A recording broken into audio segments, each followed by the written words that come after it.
से गौ माता के खुर में से गौलोचनी निकलती है। दर्शन करें आप लोगों ने गौलोचनी के कभी? गाय का जो खुर होता है उस खुर में से, गाय के कभी कभी खुर में से एक छोटी सी रेखा जैसी गौलोचनी निकलती, बिल्कुल पतली धागे जैसी, जिसको दूध में डाल दो तो वो चलने लगती है, वो गौलोचनी।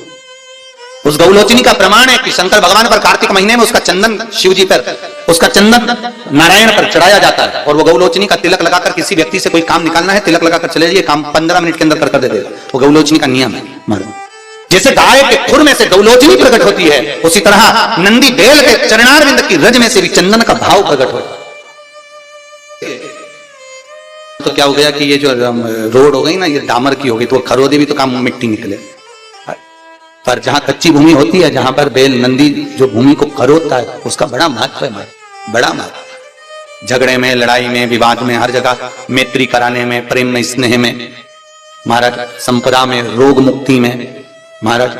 जैसे किसी किसी की पीठ का गुरिया जो खसक जाता है ना, कहते हैं डॉक्टर कि इसको गुरिया खसक गया है, इसकी पीठ में गैप हो गया है, या इसकी हड्डी सरक गई है, उसमें भी वो नंदीश्वर बेल की जो मिट्टी होती है उसका बड़ा काम आता है ना। पांव से क्रोध के समय पर वो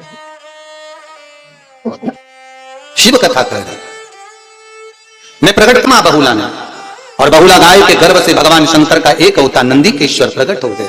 समय आया, भगवान शिव आनंद के साथ विराजमान थे। समय बीतता है, इधर भगवान शंकर के नयन अश्रु से एक बालक ने जन्म लिया जिसका नाम अंधकासुर था। शिव महापुराण की कथा कहती है कि बहुला गाय ने वर प्राप्त कर लिया कि आप पुत्र को ना मारें। शंकर ने कहा इस बछड़े का फेन मुझ पर पड़ा, इसलिए क्रोध आया। ये बछड़े का फेन औषधि के रूप में काम आया।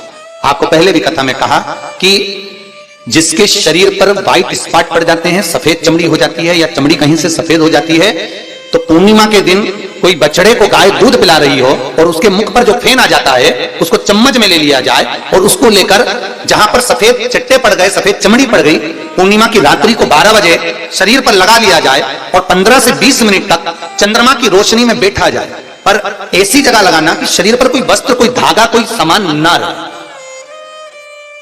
मारो, और चंद्र की पूर्ण उस फेन को लगाने के बाद लगभग 5 या 7 पूर्णिमा कर लीजिए, चमड़ी अपने असली कलर में आ जाएगी, सफेद नहीं रहेगी। मारो, जो बच्चा माइंड से विकलांग होता है, बुद्धि से कमजोर होता है, जिसका विवेक काम नहीं करता, या याददाश्त कम हो गई, कुछ सामान रख देते हैं भूल जाता है, तो उसके लिए विद्या अध्ययन में मन नहीं लगता हो, तो अमावस्या के दिन अगर कोई गाय अपने बछड़े को दूध पिला रही हो, मारो, बछड़े को याद रखना, बच्चिया नहीं बोला।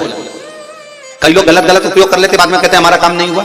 तो फिर ध्यान देना, बच्चिया को दूध पिला रही है वो नहीं कहा, बछड़े को। गाय जब बछड़े को दूध पिला रही हो अमावस्या के दिन दोपहर में 12 बजे, वो फेन को, जिसका माइंड कमजोर हो, बुद्धि कमजोर हो, याददाश्त कमजोर हो, पढ़ाई में चित्त नहीं लगता हो, खेलने में दिमाग लगता हो, चिड़चिड़ प्रवृत्ति करता हो, ऐसे बच्चों को, ऐसे व्यक्ति को फेन पिला दीजिए 12 बजे दोपहर। मारो, उसका याददाश्त प्रबल होती है, बुद्धि कमजोर हो तो बुद्धि प्रबल होती है, चिड़चिड़ प्रवृत्ति कम होती है, पढ़ने में दिमाग ज्यादा लगता है, विद्या अध्ययन में दिमाग ज्यादा। उस फेन की महत्वता, वो औषधि है। शिव उपासक की कामना पूर्ण करे,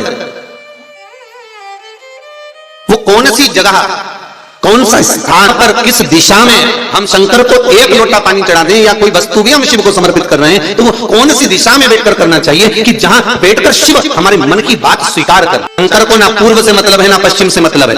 शंकर के लिए दक्षिण में बैठिए और उत्तर का मुख कर कर जो आप शंकर को चढ़ाएंगे, शंकर उसे स्वीकार करेगा और आपकी मनोवांछित कामना पूर्ण हो जाएगी। आपकी मनोकामना मनसा महादेव पूर्ण कर देगा। बस आपका चित्त वृत्ति, आप जहां बैठ रहे हो वहां शंकर भगवान के शिवलिंग में जहां जलाधारी होती है वो उत्तर का भाग होता है। जलाधारी कहां गई है? उत्तर की ओर गई है। तो आपको बैठना कहां है? जम के बोलो, दक्षिण में बैठना है। पर आप बैठते कहां हो? जहां जलाधारी बहकर जा रही है, इधर जलाधारी बह रही है, इधर शिवलिंग है, तो तुम यहां बैठोगे जहां से जलाधारी अपने राइट हैंड की ओर जा रही है। ऐसा नहीं, अगर जलाधारी इधर जा रही है तो आपको इधर बैठकर पूजन करना है। जलाधारी की भाग की बिल्कुल सामने बैठ जाओ, इधर भाग, तो जलाधारी जल उधर जाएगा। उत्तर की ओर तुम्हारा मुखाग्रविंद होना चाहिए। और जब उत्तर की ओर मुखाग्रविंद कर, क्यों? क्योंकि पूजन में हम गलती करते हैं। पूजन आप अच्छी करते हो, दिया भी लगाते हो, अगरबत्ती भी लगाते हो, धूपबत्ती भी लगाते हो, पानी भी चढ़ाते हो, बेलपत्र भी चढ़ाते हो, सब अच्छा काम करते हो। उसके बाद भी आप कहते हो कि भगवान हमारी नहीं सुनता। तो नहीं सुनता, उसका कारण क्या है? मतलब खाना खाना था, चाय पीना था मुख से, और चाय डाल ली। अरे बोला तो जम के कानून असर करेगी चाय? अरे बोलो तो जरा। नहीं, कोई कानों में चाय डाल दे और स्वाद भी बताए बहुत जोरदार, अच्छी अदरक अच्छी जा रही है और दमदारी से, तो कोई स्वाद आएगा? कानों में जो स्वाद नहीं आ सकता, आपने भले चाय डाल ली हो कानों के अंदर, नासिका में डाल ली हो, उससे कोई स्वाद की भाव नहीं हो सकती। यदि चित्तवृत्ति से, हृदय से आपको कोई स्थान शिव महापुराण में जो कहा गया है कि हमको अगर शंकर की आराधना करना है तो हमें दक्षिण में बैठकर उत्तर की ओर मुख कर शिव की आराधना कर। शिव महापुराण की कथा करें हमारे लिए अधिक हमारा भगवान शंकर का, और शंकर भगवान के शिवलिंग के सम्मुख में उत्तर के भाग में जो जल बहता है उसके बीच में एक मोटी सी लाइन होती है जिसका नाम हमने पहले भी कहा अशोक सुंदरी। शंकर भगवान की 6 लड़कियों में से 5 लड़कियों का नाम है जया, विषहरा, शामरीवारी, दोतली, देव, और शंकर जी की छठी लड़की है अशोक सुंदरी। महाराज ये अशोक सुंदरी का जन्म काशी में हुआ था।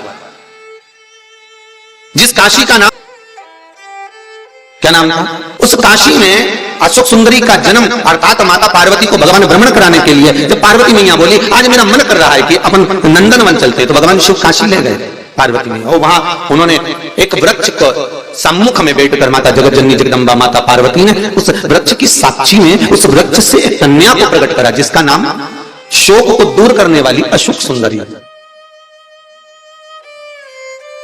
दूर कर दे उस कन्या को प्रकट किया। अब अशोक सुंदरी का जो स्थान है वो जहां जलाधारी है, जहां से पानी बहता है, उसके बीच में जो एक लाइन है वो अशोक सुंदरी का स्थान, अशोक सुंदरी की जगह मध्य भाग। समझ में आ रहा है ना सबको? फिर अच्छे से समझ लो। ये शिवलिंग, ठीक है, ये जलाधारी जहां से पानी नीचे गिरता है, ये दोनों पूरा गोल भाग, यहां से पानी नीचे जा रहा है, तो इसके बीच में जहां से पानी जाता है उसके बीच में जो स्थान है वो अशोक सुंदरी का स्थान, शिव जी की बेटी का स्थान। अब शंकर जी की जो बेटी का मध्य भाग में स्थान है अशोक सुंदरी का, वहां पर आपको शहद की 7 बिंदी रखना है। और जो ये शिवलिंग रखा है, इस शिवलिंग के तुम पीछे की ओर बैठे हो, यहां बैठे हो ना दक्षिण में, तो यहां बैठे हो तो पीछे का जो शिवलिंग का भाग है इस पे आपको चंदन का लेपन करना है। महाराज शिवलिंग के पीछे के भाग में, अर्थात जहां आप बैठे हो पूरे शिवलिंग पर चंदन नहीं लगाना, जहां आप बैठे हो उसके सम्मुख भाग में आपको चंदन का लेपन करना है। महाराज एक पीला चंदन होता है और एक लाल चंदन होता है। लाल चंदन कभी आप किराने वाले की दुकान पर जाएंगे तो वहां पर आपको लाल चंदन प्राप्त हो जाएगा। आपको जो लेपन करना है वो लाल चंदन का लेपन करना है। आपको पहले भी कथा में बताया कि शंकर भगवान को कुंकू नहीं चढ़ता, रोली नहीं चढ़ती, क्योंकि बाबा को अगर चढ़ता है तो लाल चंदन चढ़ता है। तो लाल चंदन का आप जब लेपन कर दें, लेपन करने के बाद शहद की 7 बिंदी आपको अशोक सुंदरी वाली जगह पर रखना है। महाराज रखने के बाद बाबा से विनती करना है और चंपेश्वर महादेव का स्मरण करना है।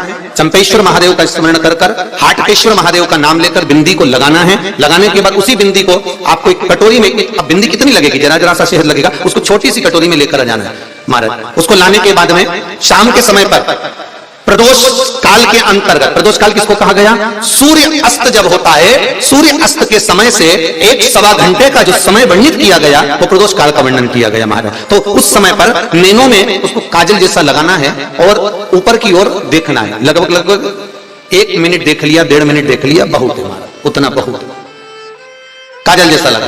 एक कटोरी में जो तुमने चंदन लगाया है उस चंदन को निकाल कर लाना है और आंखों के नीचे भाग में उसको समर्पित करना है। महाराज ये 2-3 चीजों में काम आता है। एक तो नेत्र की ज्योति बढ़ाने के लिए, जो चश्मे वाले नंबर हैं उसको उतारने के लिए। दूसरा, नेत्रों के नीचे जो कालापन आ जाता है उसको मिटाने के लिए इसका प्रयोग किया जाता है। महाराज तीसरा, इस शहद का प्रयोग नारी के जो रजोधर्म से जुड़ी हुई तकलीफें होती हैं, नारी के रजोधर्म से जुड़ी हुई जो प्रॉब्लम होती है उसमें भी ये शहद काम आता है। महाराज इस शहद का केवल प्रदोष काल के समय इसमें चाट लिया जाता है तो उससे भी नारी के जो रजोधर्म से जुड़े हुए प्रॉब्लम होती है उसमें भी उसको अंतर जाता है। तो हाटकेश्वर महादेव और दूसरा जम के बोलिए चंपेश्वर महादेव, इसका स्मरण आपको करना है।